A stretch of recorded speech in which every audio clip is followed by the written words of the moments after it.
পরনে ধুতি পাঞ্জাবি, এক হাতে গীতা, একেবারে আদর্শ বাঙালিয়ানা বেশে মনোনয়ন জমা দিলেন বিষ্ণুপুর লোকসভা কেন্দ্রের বিজেপি প্রার্থী সৌমিত্র খাঁ। আগামী 25শে মে লোকসভা নির্বাচনের ষষ্ঠ দফায় বিষ্ণুপুর কেন্দ্রে ভোট গ্রহণ। কমিশনের নির্দেশে সোমবার থেকে শুরু হয় ষষ্ঠ দফার মনোনয়ন পর্ব। প্রথম দিনেই বাঁকুড়ার জেলা শাসকের দপ্তরে গিয়ে মনোনয়ন জমা দেন বিষ্ণুপুর লোকসভার বিজেপি প্রার্থী। এদিন সাত সকালেই বাঁকুড়ার প্রসিদ্ধ একতেশ্বর মন্দিরে পুজো দেন সৌমিত্র। পরে দলের কর্মী সমর্থকদের সঙ্গে নিয়ে ধুতি পাঞ্জাবি পরে এক হাতে গীতা নিয়ে জেলা শাসকের দপ্তরে হাজির হন বিজেপি প্রার্থী।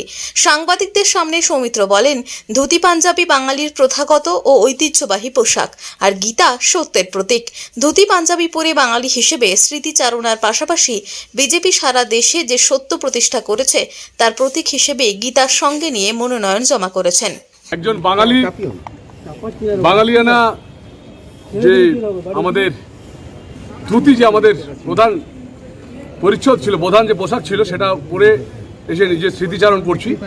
আর গীতা হচ্ছে সত্যের জয়ের সাথে সবসময় আছে, যে কোনো যুদ্ধই হোক গীতা সবসময় বলে যে সত্যের সাথে। তাই আমাদের ভারতীয় জনতা পার্টি সত্যের সাথে ভারতবর্ষের কাজ করে চলেছেন, আমাদের দেশের প্রধানমন্ত্রী সত্যের সাথে কাজ করে চলেছেন। তাই গীতাকে প্রণাম করে আজকে নমিনেশন করতে এসেছি আমরা। তো দেখতে পাচ্ছেন নমিনেশন ফর্ম জমা দিলাম, জিতবো আবার কি 100%। ভারতীয় জনতা পার্টি পশ্চিমবাংলায় অনেক সিট পাবে, আর বিষ্ণুপুরে তৃণমূলের কোনো জায়গা নেই। দেখা যায় যে পাতলুন পাঞ্জাবি পরতে দেখা যায় না। আরে বাঙালি, আমরা বাঙালি তো ধুতি পাঞ্জাবি পরবো, এটা তো আনন্দের কাছে। দুর্গাপূজায় পরি, ভোট একটা আনন্দের মধ্যে সাথে সবাই যাতে ভোট দিতে পারে বাঙালি হিসাবে, তার জন্য সবাইকে আহ্বান জানাচ্ছি। দাদা হাতে গীতা, নিশ্চিতভাবে গীতা হচ্ছে সত্যের জয় করে, যে কোনো যুদ্ধই হোক ওই সত্যের সাথে থাকো, তুমি জিতবে। তাই গীতাকে সঙ্গে নিয়ে বিষ্ণুপুর লোকসভার মানুষের কাজ করব, সেটাকেই জমা দিলাম, জিতবো আবার কি। কতটা আশাবাদ? 100%।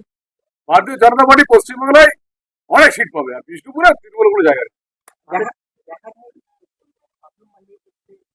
আরে বাঙালি, আমরা বাঙালি, ধুতি পাঞ্জাবি পরবো, এটা তো আমার আনন্দের কাছে। দুর্গাপূজা করি, ভোট একটা আনন্দের মধ্যে সাথে সবাই যাতে ভোট দিতে পারে বাঙালি হিসাবে, তার জন্য সবাইকে আহ্বান জানাচ্ছি।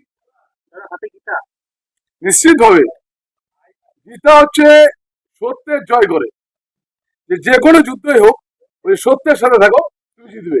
তাই গীতাকে সঙ্গে নিয়ে বিষ্ণুপুর লোকসভার মানুষের কাজ করবো, সেটাকেই ওনারা গীতার আশীর্বাদ। মানে 5 বছর কাজ করেছেন, এটাই সত্য বোঝাতে চাই। না, আগে 13 বছর ধরে চলছে। আসলে আপনি এটা জানেনটা কম, আসলে আপনার একটু নলেজটা কম আছে। 13 বছর ধরে কাজ হচ্ছে, এমনি এমএলএ এমপি নিয়ে। চলো। বাঁকুড়া থেকে নিজস্ব প্রতিনিধির রিপোর্ট, টিভি নিউজ 10। সুলভের সঠিক চিকিৎসার একমাত্র প্রতিষ্ঠান বিবেকানন্দ হসপিটাল। 24 ঘন্টা emergency service, blood bank, trauma care. আপনাদের সেবায় আমরা তৎপর। গুণমান ও পরিষেবায় দুর্গাপুর বিধাননগরের ডক্টর জাকির হোসেন এভিনিউর বিবেকানন্দ হসপিটাল শিল্পাঞ্চলের মানুষের মন জয় করেছে। সবার আগে খবরের আপডেট পাওয়ার জন্য সাবস্ক্রাইব করুন আমাদের ইউটিউব চ্যানেল এবং ক্লিক করুন বেল নোটিফিকেশন আইকনে।